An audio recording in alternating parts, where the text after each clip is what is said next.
Look, lovely bush tucker. Australian native bluebells, edible indigenous food. Isn't it lovely? So beautiful. Here they are. Learn to recognise them. Aren't they beautiful? So lovely. Little native bluebells. And they've been eaten for thousands of years by our indigenous people. They've got good taste. Look. They make beautiful decorations on cakes.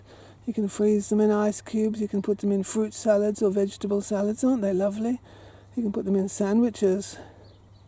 Aren't they beautiful? Let's have a close-up. Here I am using handheld. So forgive me if it's a little jerky.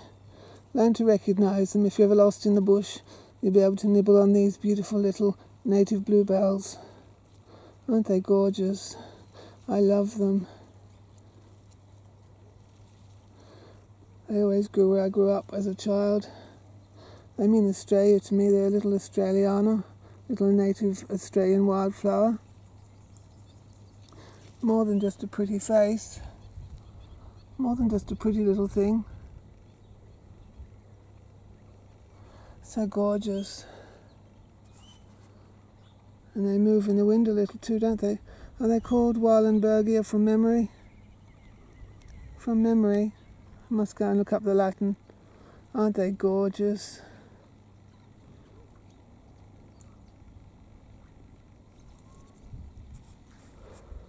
Let's eat some now. The proof in the pudding and everything. Proof of the pudding. Listen to that king parrot. There we go. Wahlenbergia, native bluebell, Australian Aboriginal Indigenous bush tucker, good food, beautiful in ice cubes. You can dip them in icing sugar and dry them out like candied violets if you want to do that. Wouldn't they be lovely?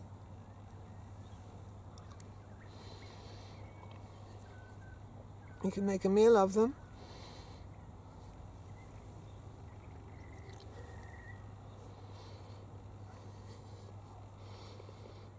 I don't want some stranger driving up on me all of a sudden and interrupting, do I? I don't.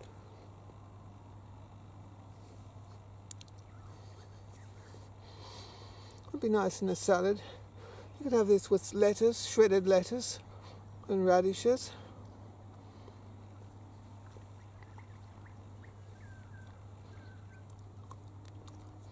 Could be like borage flowers, so pretty. I wonder if they change colour when you add vinegar. Haven't tried that. Some flowers turn pink, don't they, when you add vinegar? Like if you boil up radish skins.